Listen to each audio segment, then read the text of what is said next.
recordar pues como algunos conceptos que ya de pronto Valeria mencionó sobre lo que es como tal algo de fisiología cardíaca, algo de lo que sería el choque hipovolémico.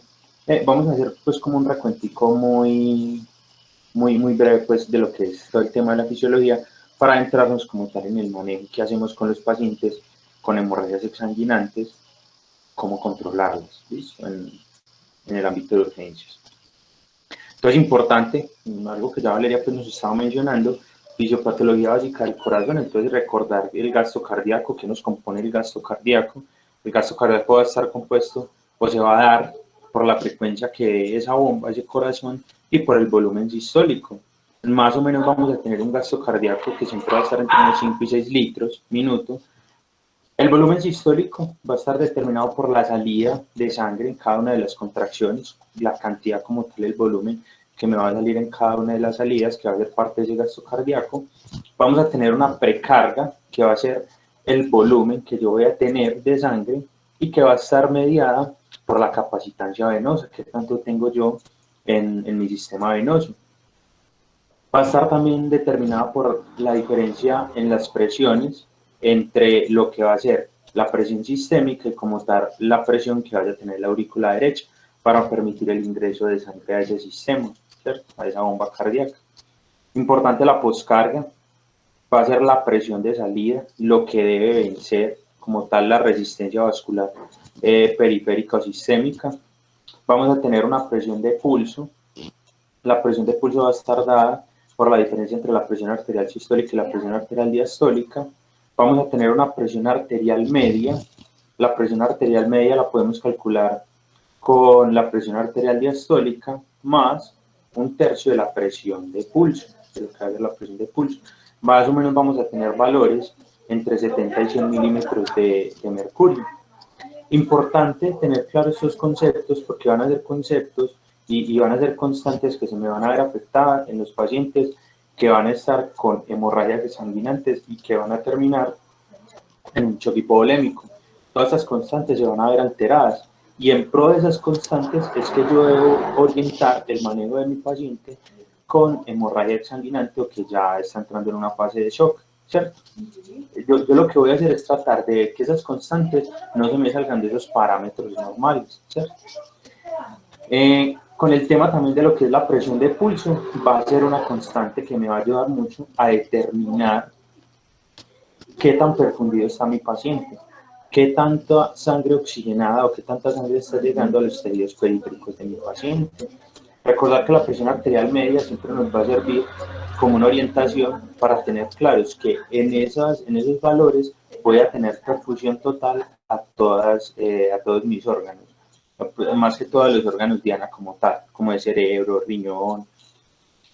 Importante que determinemos una ley que se nos viene, que es la ley de Starling, la veíamos por allá en fisiología cardiovascular, y esta es la que se nos va a alterar una vez empezamos con las pérdidas sanguíneas que no vamos a poder controlar y que el mismo sistema no va a poder contrarrestar. ¿Qué va a pasar? Pues una vez tengo pérdida sanguínea, una vez he perdido volumen, se me va a caer la precarga. Si se me cae la precarga, no voy a poder generar un estímulo de distensibilidad cardíaca, y como no hay estímulo de distensibilidad cardíaca, la fuerza de contracción me va a disminuir.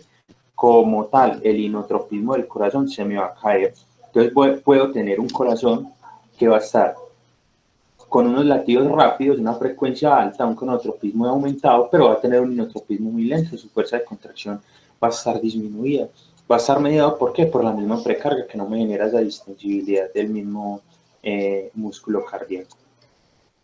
Importante recordar de los vasos sanguíneos, también son unos conceptos que debemos tener claros a la hora de iniciar la reanimación con líquidos, y es que siempre vamos a tener una membrana celular, vamos a tener un líquido intersticial, entre esa membrana van a haber también otros espacios, vamos a tener unos espacios que van a ser muy importantes a la hora de la administración de líquidos, porque en esos espacios es donde los líquidos me van a quedar por un tiempo determinado.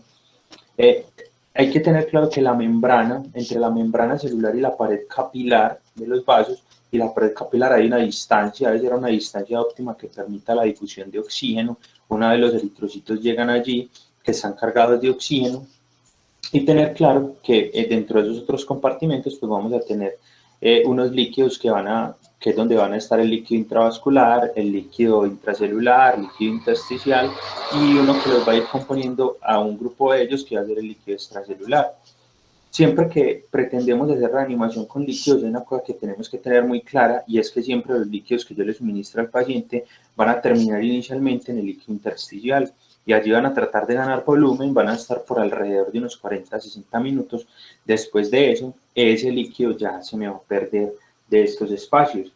¿Qué va a pasar? Mucho cuidado con los pacientes que estamos reanimando con hemorragias masivas o con choque hipovolémico, porque muchas veces estos pacientes lo que yo termino es hemodiluyéndolos o generándoles un edema, administro más de los líquidos que tenía que administrarle al paciente.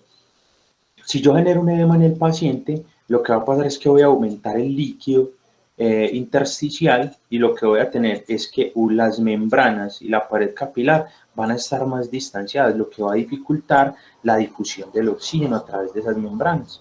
¿Listo? Importante tener claro que el sistema nervioso va a actuar sobre los vasos sanguíneos y lo va a hacer también como un mecanismo de respuesta ante la pérdida sanguínea, ante esa situación de estrés que se me está generando y va a liberar lo que es la epinefrina, norepinefrina, el óxido nítrico. El óxido nítrico como tal en los casos de shock y en los casos de los pacientes con hemorragias exsanguinantes no va a tener mucha acción, ya que el óxido nítrico más que todo va a ser el vasodilatador. Lo que vamos a tener en mayores concentraciones va a ser la epinefrina y norepinefrina tratando de contrarrestar esa disminución en el volumen sanguíneo. Importante, chicos, ya pues como para entrarnos un poquito en lo que es el shock como tal, más que todo el shock hipovolémico, solo voy a enfatizar en lo que es el shock hipovolémico que pues nos corresponde como a la charla del día de hoy. Entonces, tener claro que siempre hemos tenido una definición de shock y siempre nos han dicho, todo paciente que esté hipotenso, taquicárdico, tenga la piel fría, húmeda, que esté pegajosa, es un paciente que va a estar en shock. Y si a todos nos preguntaran la definición de shock, siempre diríamos hipotenso, taquicárdico, piel fría, húmeda, pegajosa, y le anexaríamos inclusive paciente que tiene trastornos del sensorio, ¿cierto? Pero ojo, esto no nos define como tal el choque hipovolémico. Es importante entender la definición de choque hipovolémico porque si entendemos la definición de choque hipovolémico vamos a poder reorientar muy bien la terapia que le vamos a suministrar al paciente o el manejo de nuestros pacientes. Como tal, la definición de choque hipovolémico, como Valeria lo decía ahorita, es una deficiencia en la producción de energía del cuerpo. El cuerpo demanda una cantidad de energía, pero no se le puede suministrar la que le está demandando por unas mismas pérdidas sanguíneas. ¿Qué voy a tener inicialmente? Una deficiencia, una insuficiencia,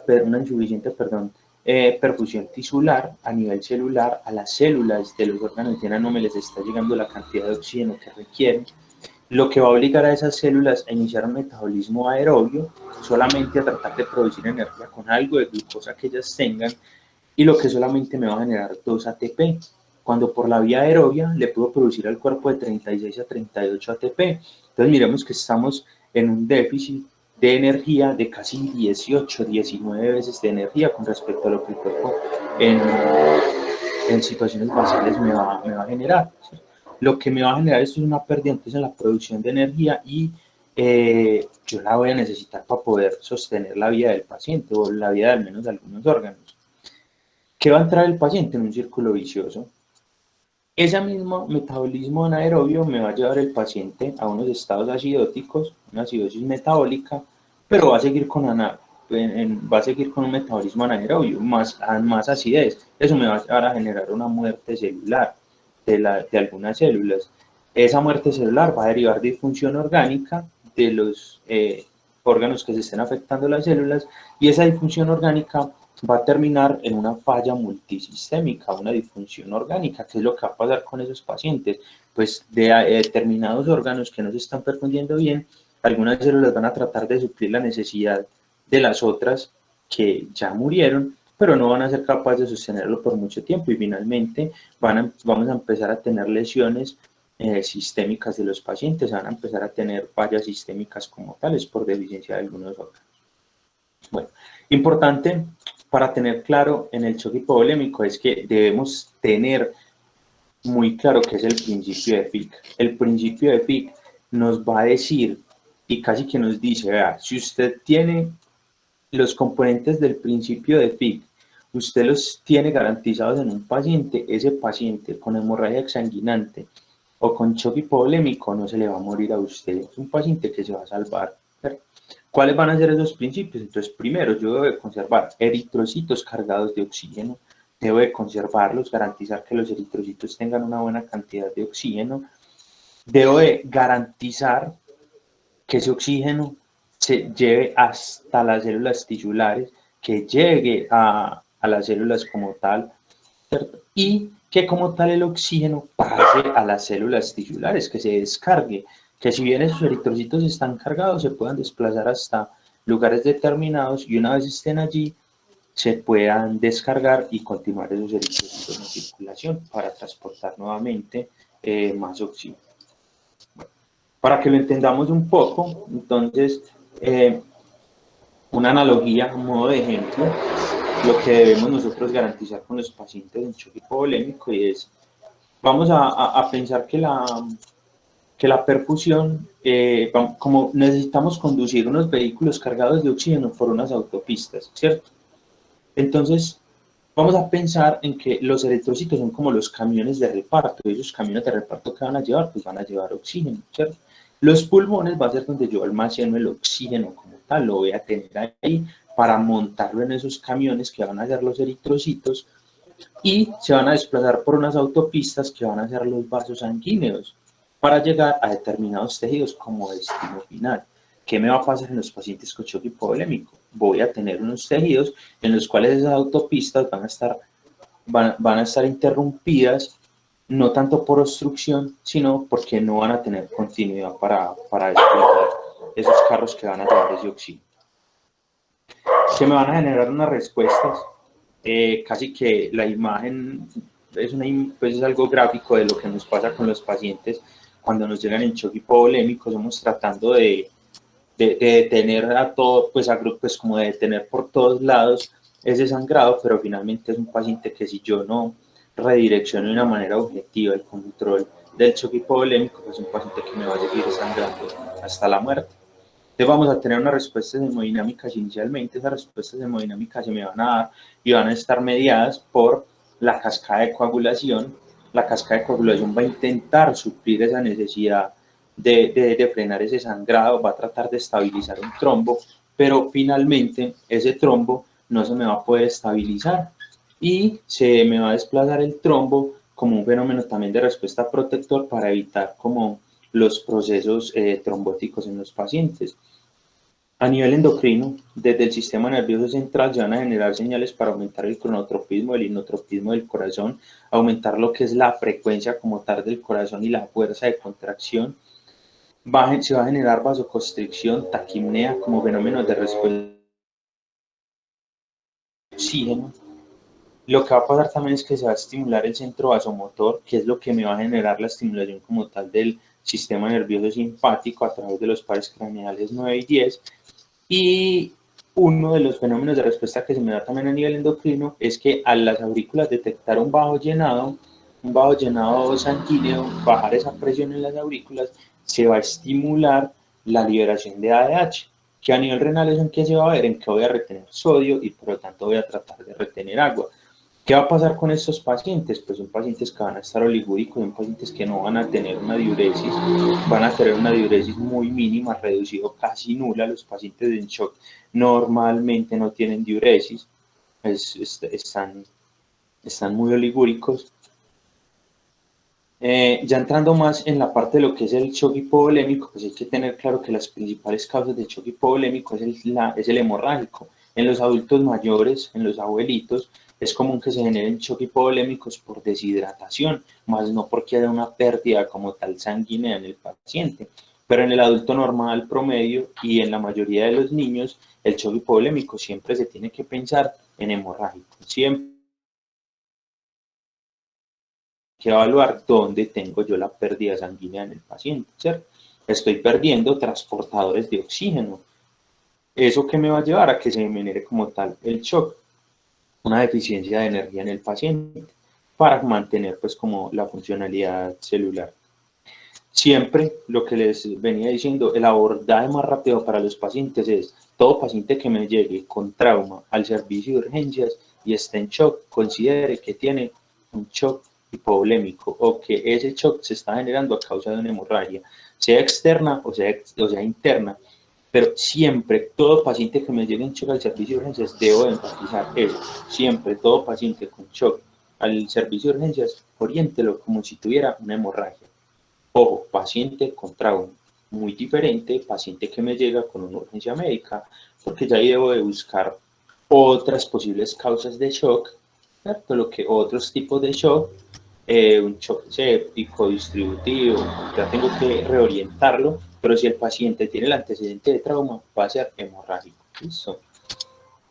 Importante que clasifiquemos dónde vamos a ubicar el paciente. Clasificar el paciente me va a orientar para yo saber la reanimación de mi paciente, qué tanto tengo que reanimarlo, dónde debo de llevarlo, dónde estoy, puedo suplir las necesidades de mi paciente, qué pronóstico voy a tener con mi paciente.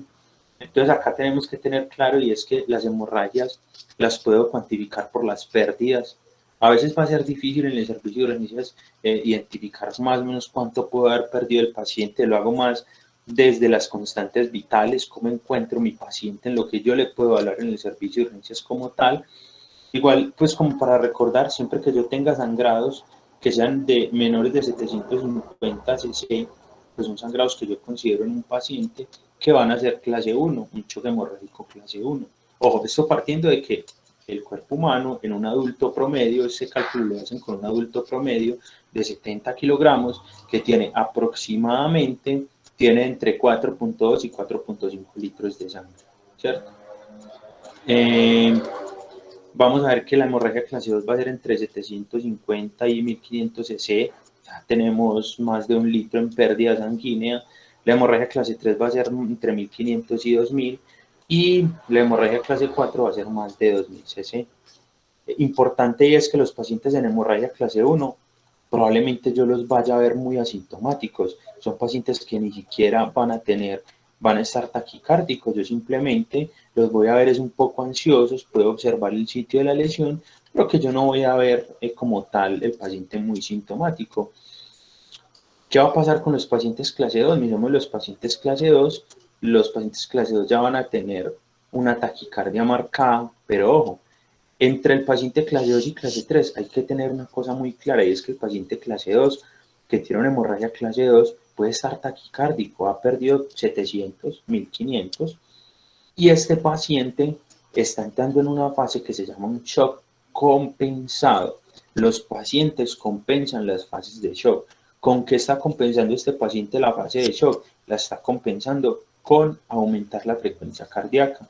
Con la misma taquicardia le está tratando de llevar la misma cantidad de sangre a todos los tejidos a expensas de su frecuencia cardíaca. Pero ¿qué está pasando? Él igual está perdiendo sangre. Entonces esto va a resultar infructuoso. Él cada vez va a ir aumentando más su frecuencia cardíaca. Pero miremos lo que va a pasar entre la hemorragia clase 2 y la hemorragia clase 3.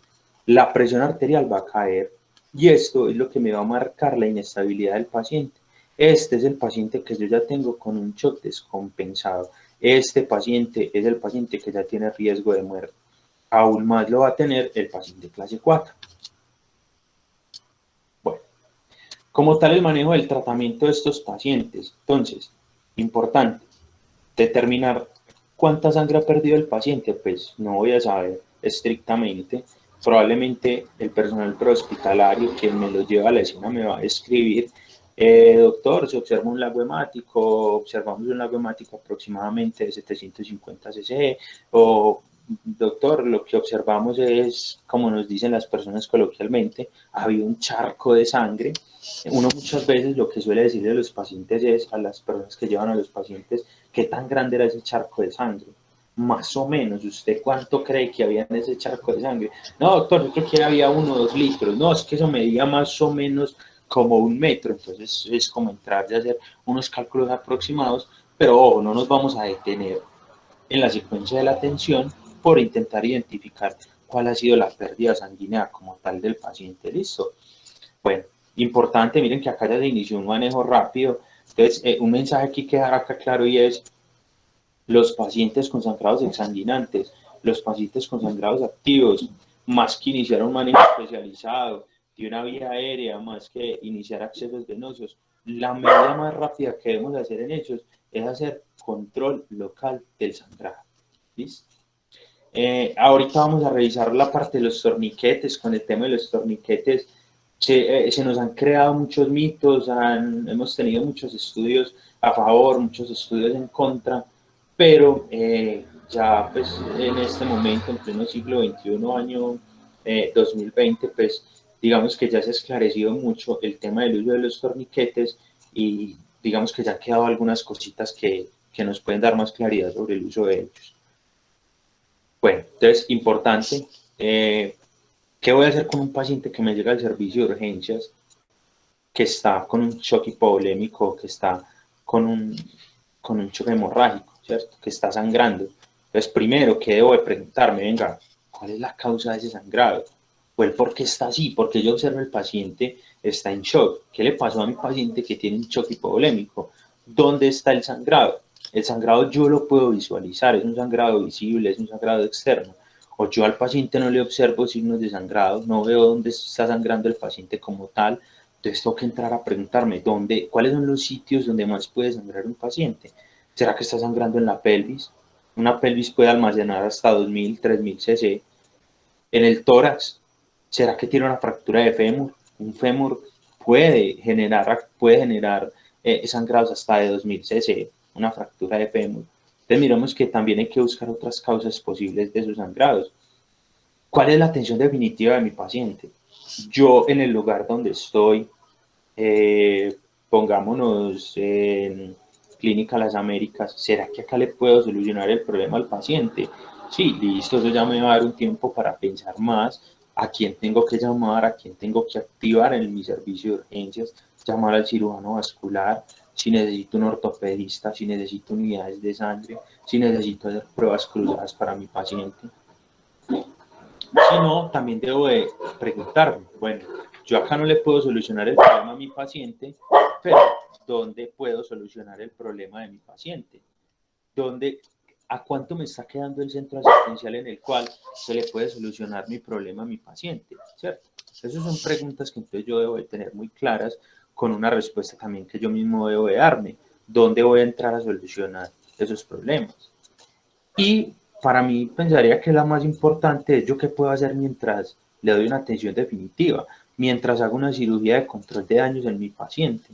¿Yo qué voy a hacer con él mientras tanto?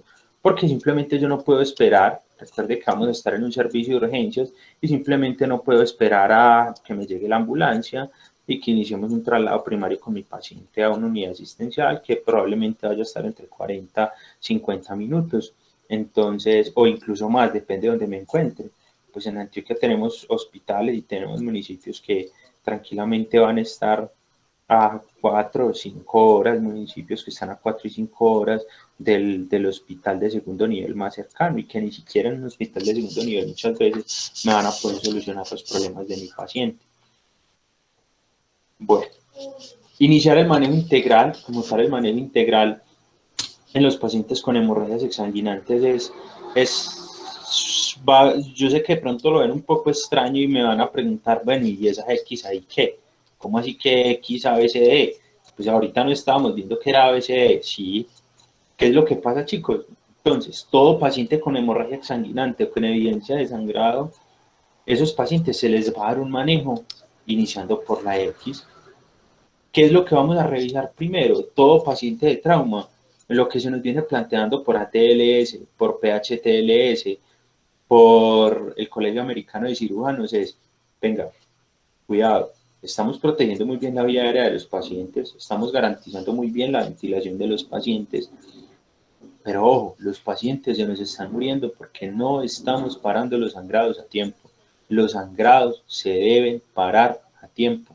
Yo nada gano con tener una vía aérea permeable, tener un paciente con un collar cervical, tener un paciente garantizándole una buena ventilación, una buena oxigenación, asegurando una vía aérea, incluso pacientes intubados, pero el paciente me sigue sangrando. Ojo, pues voy a tener oxígeno, pero ¿en qué lo muevo? ¿En qué lo transporto? No voy a tener eritrocitos para mover ese oxígeno. Entonces, ¿qué se nos plantea ahora? Ojo, los pacientes de trauma hay que iniciar con la X. Inmediatamente llegue usted a un paciente de trauma, evalúe si el paciente tiene una hemorragia exsanguinante. No quiere decir esto que todo sangrado se deba tratar o se deba manejar primero antes que la vía aérea, no. ¿Qué nos dicen? Solo hemorragias exsanguinantes. ¿Qué es una hemorragia exsanguinante? Todo sangrado que me ponga en riesgo la vida del paciente o que me esté inestabilizando el paciente, ¿cierto? Ejemplos de hemorragias exsanguinantes, un paciente amputado, paciente que veíamos hace poco, esto es considerado una hemorragia exsanguinante, quizás este paciente lo primero que debemos llegar a hacer es a controlar ese sangrado antes que proteger la vía aérea. Ahora, si yo me encuentro con un equipo en un servicio de urgencias, no solamente está el médico general, hay 2, 3 médicos generales, pues ya va a ser un manejo más integral para mi paciente. Entonces, ¿yo qué voy a poder hacer? Ojo, doctor, uno se va a encargar del manejo de la herida del paciente, el manejo del sangrado del paciente. Otro se me va a encargar como tal del manejo de la vía aérea del paciente, ¿cierto? Entonces eso es muy importante, que determinemos si el paciente como tal, el sangrado que tiene, es un sangrado exsanguinante. Porque si no es un sangrado exsanguinante, es un sangrado que me puede esperar. Primero valoro la vía aérea, primero valoro la ventilación y pues ya ahí evalúo como tal en la circulación, evalúo el sangrado. Pero si es un sangrado exsanguinante, eso no me da espera, debo de controlarlo rápidamente. Debe de ser primero el sangrado exsanguinante. Básicamente esta letra X se nos deriva es solamente para sangrados externos, pacientes que tengan sangrados externos muy abundantes. Debo entrar a controlarlos primero. ¿Listo? Una campaña, esta es una campaña que incluso lanza la Casa Blanca en Estados Unidos y es para el sangrado, que eso salva vidas. Hace por ahí en Colombia, nada más desde el 2018 se nos viene con la cultura de los cardiofibriladores, con los DEA, en los centros de afluencia masiva, en los centros comerciales que los hemos estado viendo, dijeron, no, para nosotros tener un DEA en un centro comercial, eso es como, no sé, tener un extintor en un negocio, o sea, todos deben tener un DEA pues en los centros de afluencia masiva. Ahora, ¿con qué se vienen? Con una campaña, y es, pare los sangrados. Están incluso invitando a la población al uso de los torniquetes. Los invito a que visiten esta página, se llama así, los invito para que revisen esta campaña, es incluso donde le recomiendan al común de la población, vea, si usted ve una persona sangrando y esa hemorragia no se detiene solamente con hacer presión, mire este kit y en este kit usted va a encontrar un torniquete, aplíquelo, que parar los sangrados salva vidas. Listo. Los invito a que revisen esa página. Hay un curso ahí muy bueno incluso que se puede desarrollar. Vamos entonces a continuar con lo que es el manejo como tal del paciente. Entonces ya tenemos pues como identificada esta valoración inicial del paciente, ya hicimos una valoración del sangrado exsanguinante, hicimos un control inicial rápido de ese sangrado, valoramos la vía aérea. Importante, es que el paciente está sangrando, pero yo lo veo saturando bien. Mi paciente está saturando 93, 94%. No, esos pacientes igual hay que ponerles oxígeno. Esos pacientes van a entrar a hacer una deuda como tal de oxígeno. Esos pacientes yo no puedo dejarlos sin saturación de oxígeno. Esos pacientes hay que ponerles oxígeno, ojalá con dispositivos que me permitan administrar grandes cantidades de concentraciones de oxígeno. Una máscara con reservorio, una máscara de no reinhalación. ¿Cierto? Importante, entonces los pacientes ya pueden entrar a hacer una valoración de la circulación también más detallada, ojo con eso. Nuevamente, valores constantes vitales, rápido, el paciente tiene pulsos distales, o en la valoración inicial, un error que se comete comúnmente es que nos detenemos a valorar la frecuencia del pulso. Oh, yo en la valoración primaria no necesito saber cuánto pulso tiene mi paciente. Yo en la valoración primaria, ¿qué necesito saber rápidamente? ¿Mi paciente tiene o no tiene pulso? ¿Tiene pulso periférico o no tiene pulso periférico? ¿Tiene llenado capilar? ¿No tiene llenado capilar? Es como resolver un sí o no, ¿lo tiene o no lo tiene?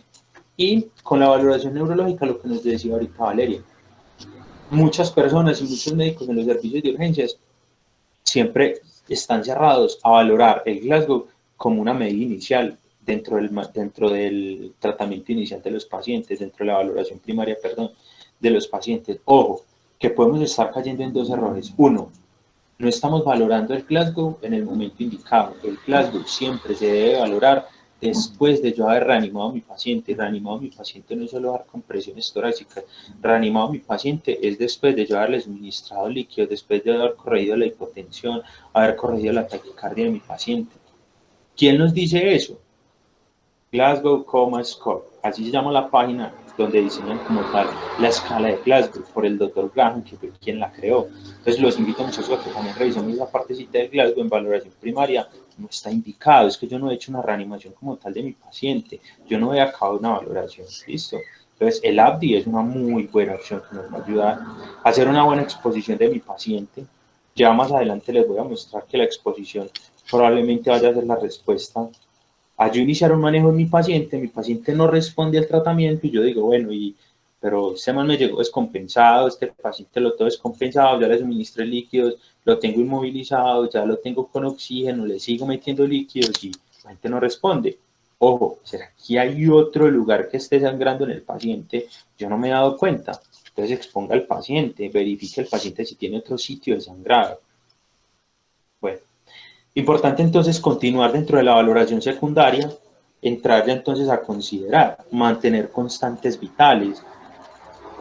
¿Qué son las constantes vitales? Pues signos vitales, yo debo de tener siempre los signos vitales dentro de rangos normales, pero en estos pacientes la presión arterial no es una constante que yo trate de llevar a valores normales.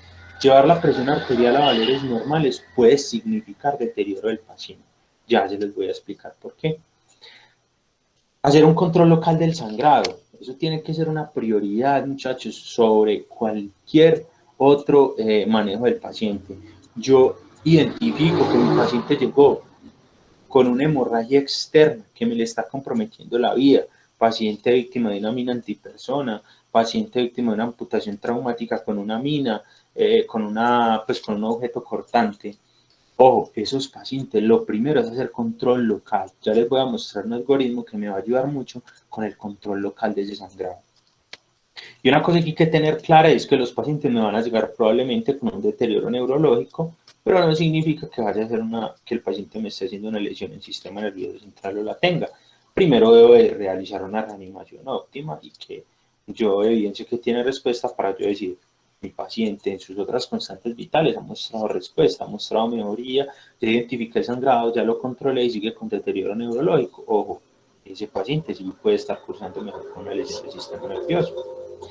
Importante entonces este algoritmo, si ustedes lo están viendo acá, nos va a ayudar mucho, y es, yo inicialmente con todos los sangrados, lo primero que tengo que hacer es presión directa con la mano, obviamente mis elementos de protección personal.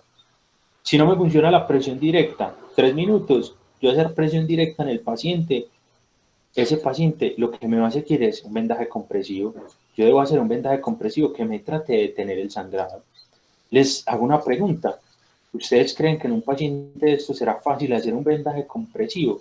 Pues este tipo de lesiones, muchachos, no se consideran como unas lesiones que den pie para yo iniciar un protocolo donde yo haga presión directa, donde yo haga un vendaje compresivo. No, estos pacientes van a ir un paso más adelante.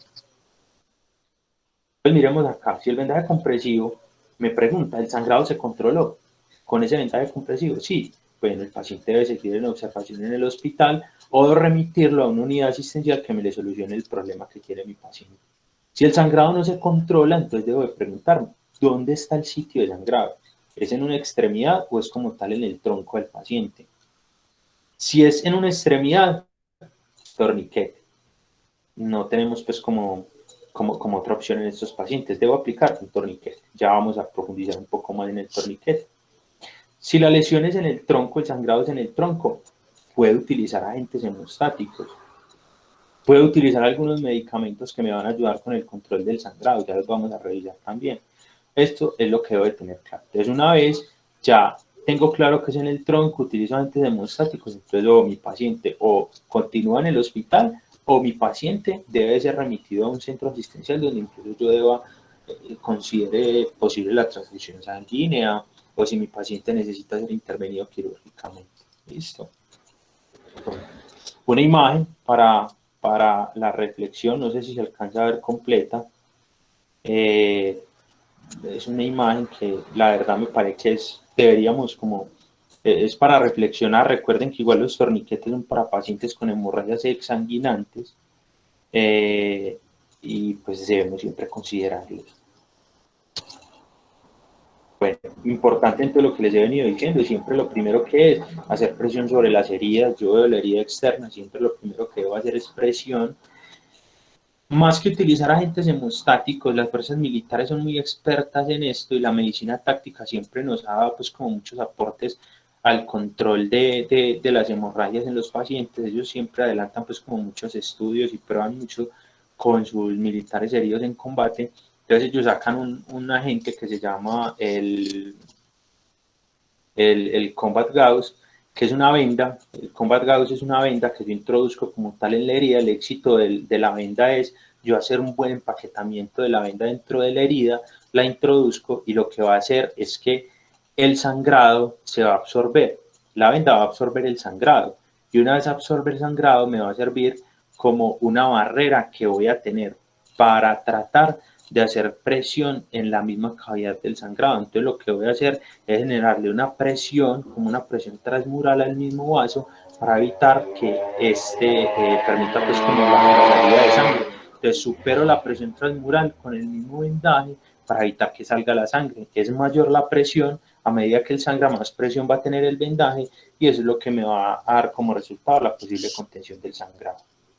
En caso de que no, indiscutiblemente, en estos momentos el Colegio Americano de Cirujanos nos dijo, pues, si estas medidas no me sirven, tengo que hacer un torniquete en el paciente. Si no tengo agentes hemostáticos o una venda como la Combat Gauss, que en algunos hospitales de primer nivel en el departamento de Antioquia se cuenta con ellas, en caso de no tenerlas, pues hay que hacer un torniquete indiscutiblemente. Ya vamos a revisar las condiciones, cómo se aplica, dónde se aplica. Siempre debo anotar el tiempo, en qué momento fijé yo el torniquete en mi paciente. Esto es muy importante para yo poderle indicar al cirujano cuánto tiempo lleva mi paciente con el torniquete, ¿cierto?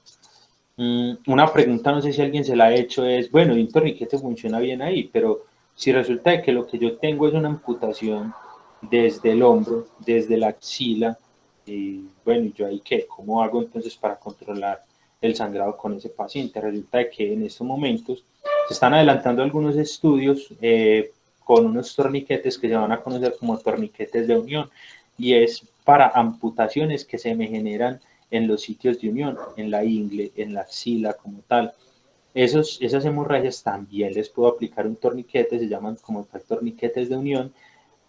Todavía están en una fase muy de experimentación. El ejército de Estados Unidos, los médicos de combate están todavía como tratando de esclarecer algunos beneficios con ellos. Todavía en servicios de urgencias no es lo más común que se utilicen este tipo de torniquetes, pero pues es algo que se nos viene probablemente si muestra un buen resultado. ¿En qué momentos voy a usar el torniquete? Entonces hay que tener claro que siempre el torniquete es solamente para hemorragias externas, solo lo puedo usar en hemorragias externas. Lo aplico después de tener una secuencia en el control del sangrado. Paciente le hice presión, le hice un vendaje compresivo, no tuve el sangrado. Ojo, hay que hacer un torniquete en mi paciente. Siempre le debo aplicar de 5 a 8 centímetros de la lesión, ¿cierto? Más dirigiéndome hacia el proximal. 5 a 8 centímetros de la lesión. Va a ser doloroso, considere siempre en el servicio de urgencias, incluso antes de aplicar el torniquete, inmediatamente si ya tuvo un acceso venoso, trate de ponerle analgesia al paciente. Si no, no retrase el control del sangrado. Ponga el torniquete y trate de administrarle analgesia al paciente, pero no retrase la aplicación del torniquete.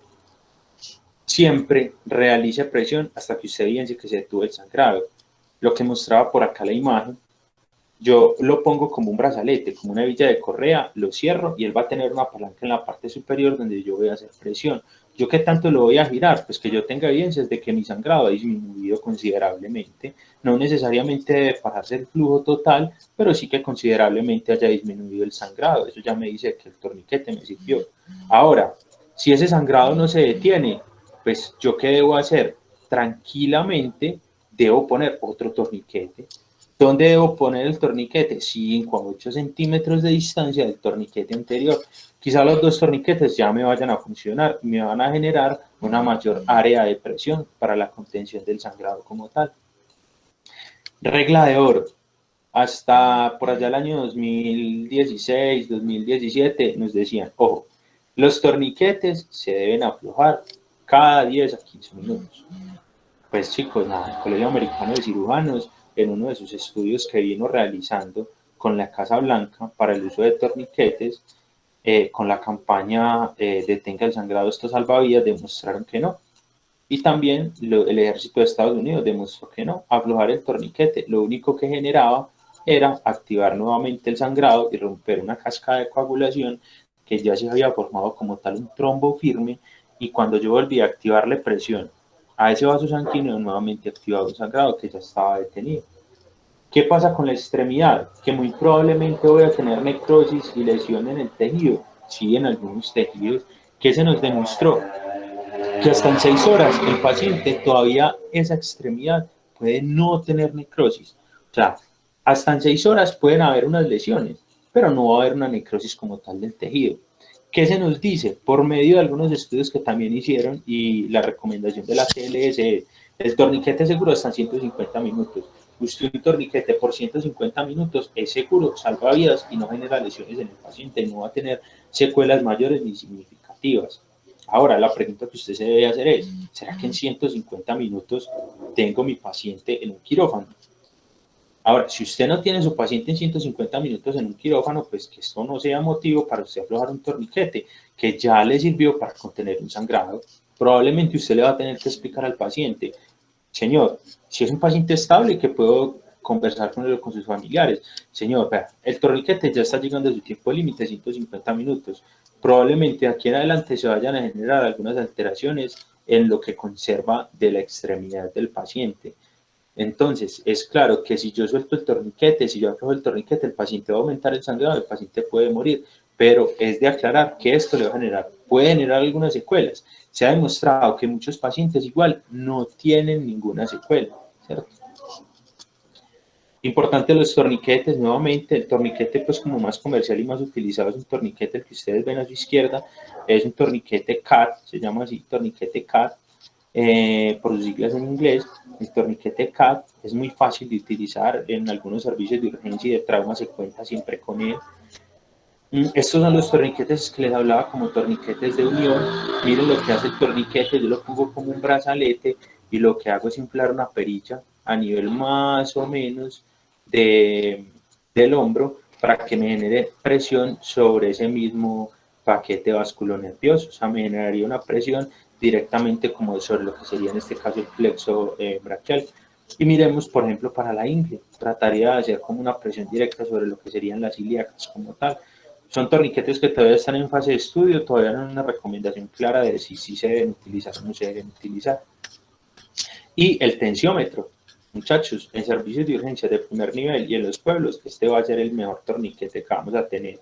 Un tensiómetro que lo vamos a poner de 80 a 100 milímetros de mercurio y me va a mostrar me va a detener el sangrado como tal.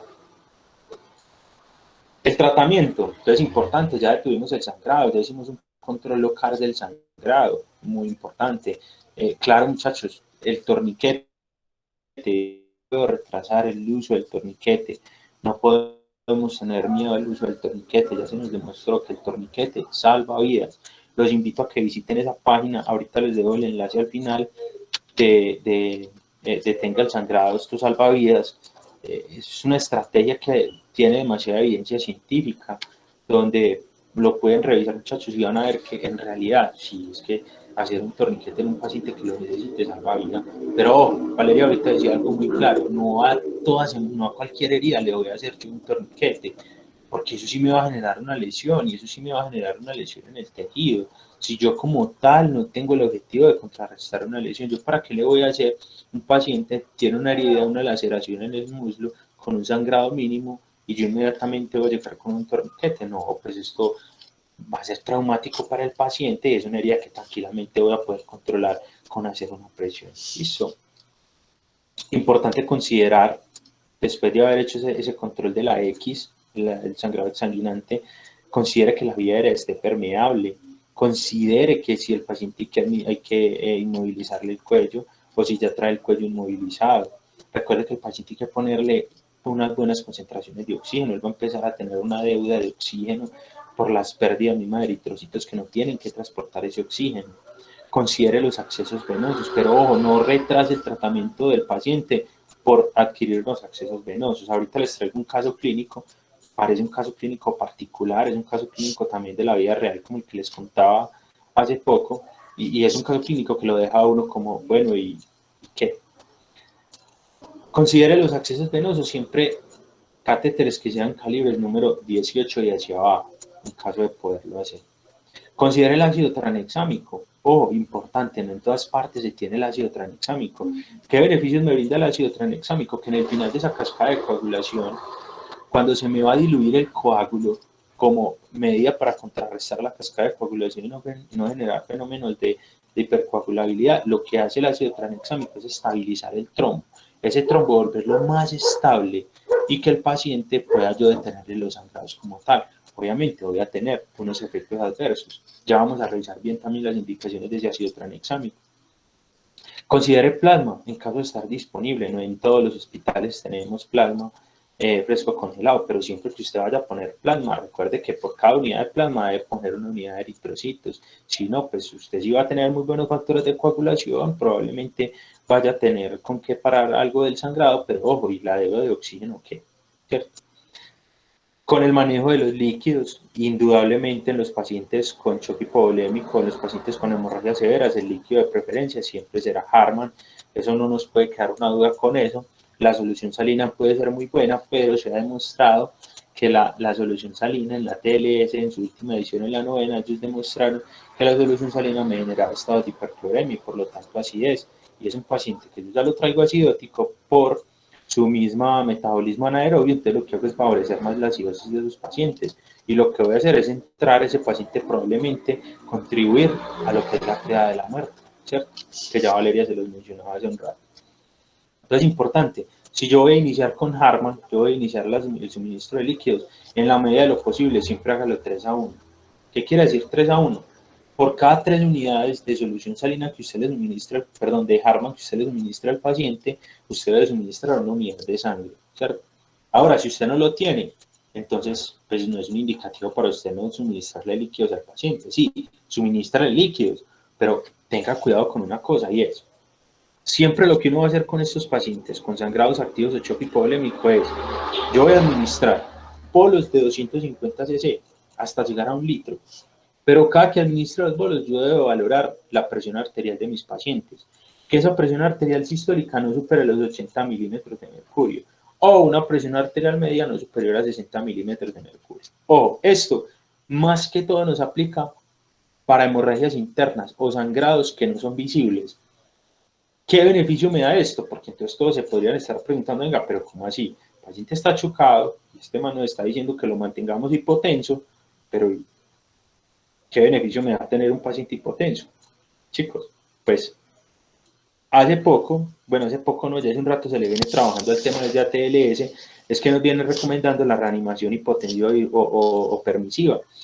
Cuando yo tengo estos pacientes con esta presión arterial media y esta presión arterial sistólica, garantizo perfusión sanguínea a órganos vitales, a tejidos llana, cerebro, riñón, corazón.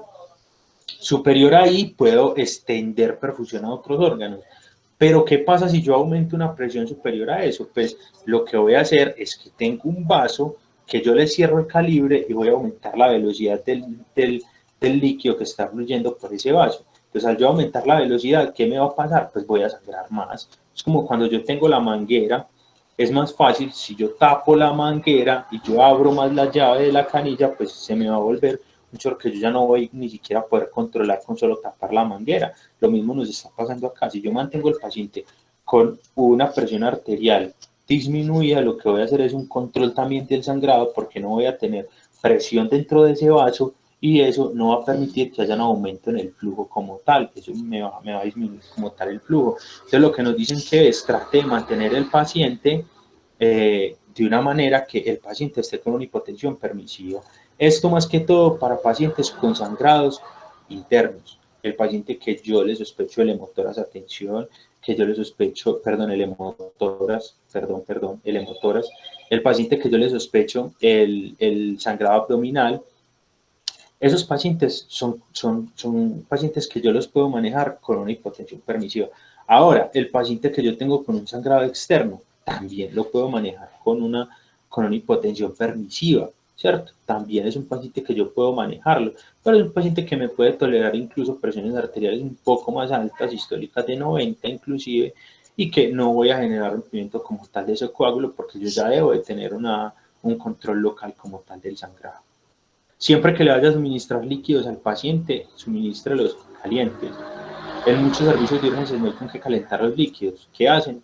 La vía confiable, métalos al horno microondas, mídeles la temperatura y si están 38, 39 grados, páseselos al paciente. Porque si no, lo que voy a hacer es también generar una hipotermia al paciente y ya viene acidótico, más hipotermia, vamos contribuyendo a la triada de la muerte. Y siempre, pues lo que les he venido diciendo, considere la reanimación permisiva o hipotensiva, eso salva vidas en los pacientes, disminuye las pérdidas sanguíneas como tal. El caso clínico que les traía es un paciente que ingresa a un servicio de urgencias en un hospital de primer nivel, tiene una herida por arma blanca, cortopunzante en el tercio medio del muslo, más o menos la herida va desde va más o menos como desde el trocánter casi hasta la rodilla, es una herida considerable, con un sangrado activo, ¿cierto? El paciente ingresa con unas constantes vitales estables, tiene una pérdida considerable de sangre, pero el paciente está estable, presión arterial, pulso, saturación se encuentran estables. Se realiza pues como tal la valoración inicial, inmediatamente en el servicio de urgencias se le establecen 2 accesos venosos en los cuales se demoran aproximadamente, una enfermera jefe se demoró aproximadamente 15-20 minutos, se demoró tratando de establecer los accesos venosos en el paciente. Era un paciente un poco obeso, entonces era difícil pues establecer los accesos venosos. Y una vez establecieron, se le suministraron 1000 cc de jarro en 1 hora. Oh, sorpresa. Paciente. Pasada 1 hora que se le había suministrado, vino el médico nuevamente a valorarlo.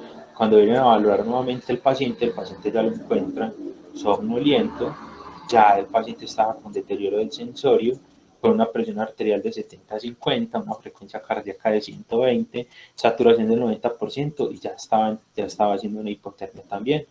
Oh, ¿qué pasó con el paciente? El paciente no le realizaron un control local como tal del sangrado, simplemente se dedicaron a pasarle líquidos al paciente, hicieron presión sobre la herida, pero el paciente siguió sangrando. Cuando miraron en el servicio de urgencias, tenían debajo de la camilla un lago hemático que era aproximadamente de 1000 cc en el paciente. Entonces son cosas que muchachos no podemos permitir que nos pasen en los pacientes. Siempre lo primero es diríjase a hacer un control local del sangrado. Lo que les habla del ácido tranexámico, entonces las indicaciones que nos dice por medio de unos estudios que se vienen haciendo hace algunos años, el CRASH 1, CRASH 2 y ya vamos para CRASH 3, que es también con el ejército de Estados Unidos, participan estos estudios donde se evidencia pues como la sobrevida, que mejora la sobrevida en los pacientes de trauma que tienen sangrados o shock. Y el ácido tranexámico en estos estudios lo que se ha demostrado es existen beneficios, pero si se administran en las primeras 3 horas, si el paciente está verdaderamente en shock, si se evidencia como tal hemorragia, en fracturas de huesos largos, por ejemplo en fémur, un paciente que tenga una fractura de tibia, de húmero, son huesos que me van a generar unos sangrados considerables. Por ejemplo, un fémur, un sangrado hasta de 2000 cc me puede generar una fractura de fémur. Considérelo si tiene lesiones de órganos sólidos que tengan riesgo de sangrado, si tiene amputaciones traumáticas en el paciente. Y lo que yo voy a administrar en los pacientes en Colombia está muy avalado en lo que es en los servicios de urgencias, pero no tanto en los servicios prehospitalarios. Entonces, para nosotros en los servicios de urgencias, en caso de tenerlo, no siempre lo vamos a tener en un servicio de urgencias, pero en caso de tenerlo, lo que vamos a administrar es 1 gramo en 10 minutos, como una carga inicial, y después le montamos al paciente 1 gramo para 8 horas. Ah, pero es que yo tengo que remitir mi paciente, sí, monte el gramo para 8 horas y cuando ingrese al hospital del siguiente nivel, pues déjelo claro, doctor, o al especialista, cirujano o a quien se le vaya a entregar el paciente, doctor, el paciente ya se le administró ácido tranexámico en tanto tiempo. ¿Listo? Los pacientes pueden generar también unas respuestas acorde a los líquidos y a la reanimación que yo le dé al paciente, y es, yo puedo tener unas respuestas rápidas y unas respuestas que van a ser transitorias y unas respuestas que van a ser tardías. ¿De qué van a depender estas respuestas? Pues de la cantidad de sangre que el paciente haya perdido. Si el paciente me tuvo una hemorragia que es grado 1, probablemente vaya a ser una respuesta rápida, simplemente con ponerle líquidos al paciente, vaya a volver sus constantes vitales a la normalidad, lo que puede hacer que no sea una pérdida superior al 15%. Si ya el paciente tiene unas pérdidas entre el 15 y el 40%, pues voy a tener respuestas que van a ser más lentas. Y es un paciente que sí o sí va a necesitar sangre en él. Yo necesito sangre, que ese paciente, además de eso, yo le ponga hemoderivados al paciente. Ahora, los pacientes que tienen pérdidas considerables, pues es un paciente que, además de que voy a necesitar que ese paciente se le pongan hemoderivados, es un paciente que voy a necesitar también una intervención quirúrgica y que lo valore un cirujano, ¿cierto?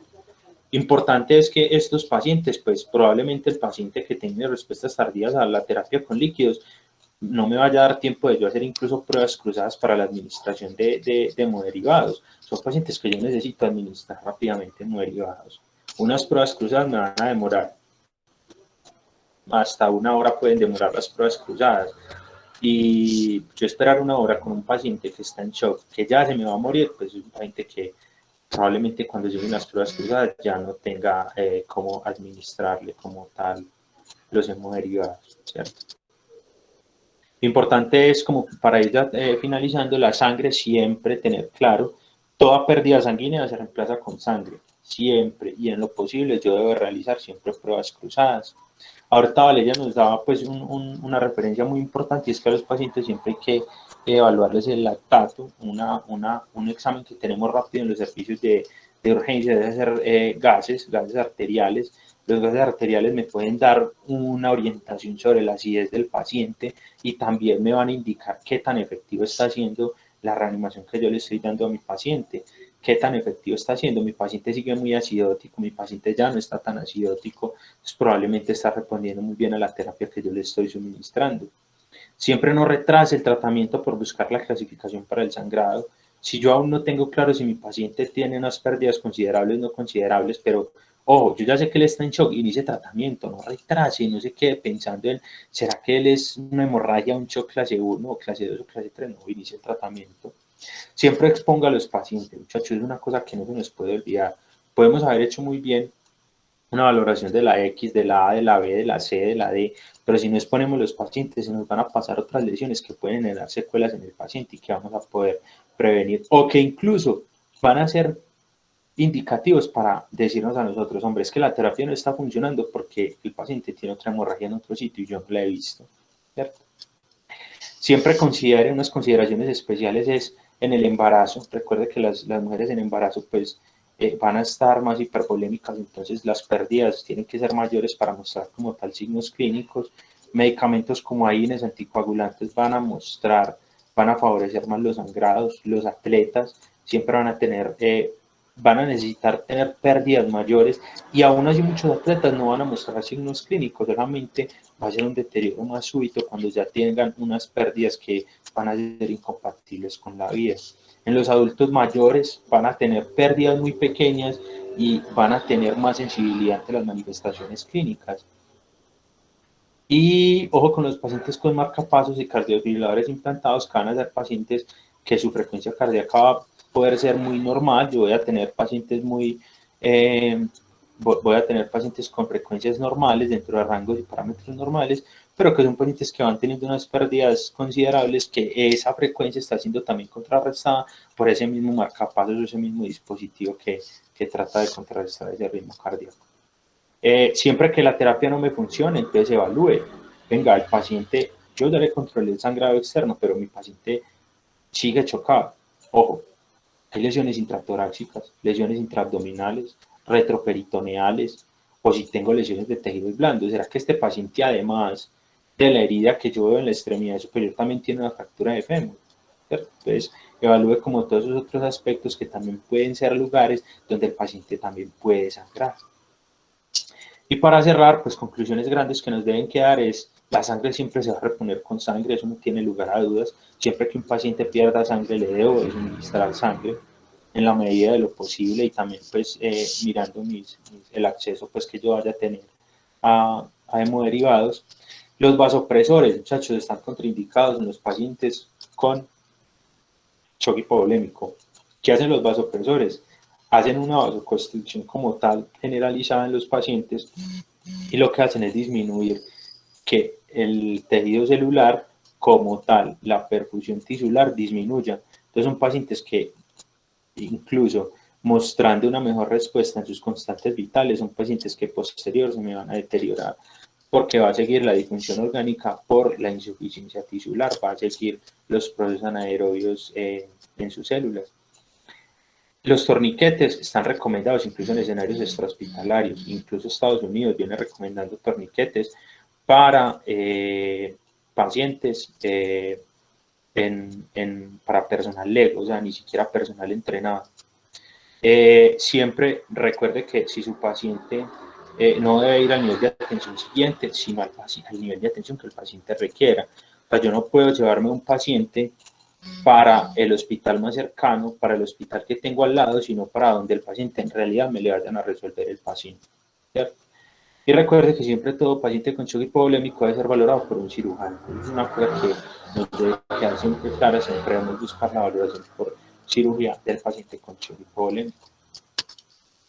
Las referencias, igual se las puedo compartir, los invito a que revisen esta página, es muy importante, me parece interesante que le den una revisadita para que indaguen un poquito con el tema de lo que son el uso de torniquetes y conozcan como la campaña que se está haciendo en estos momentos en Estados Unidos. Muchísimas gracias. Bueno, muchísimas gracias a ti por la charla. Si tienen alguna pregunta, pueden hacerla por el chat. De cualquier charla de las que vimos hoy, de las tres, se responde. Vamos a tener unos minuticos hasta las 4:30 para la resolución.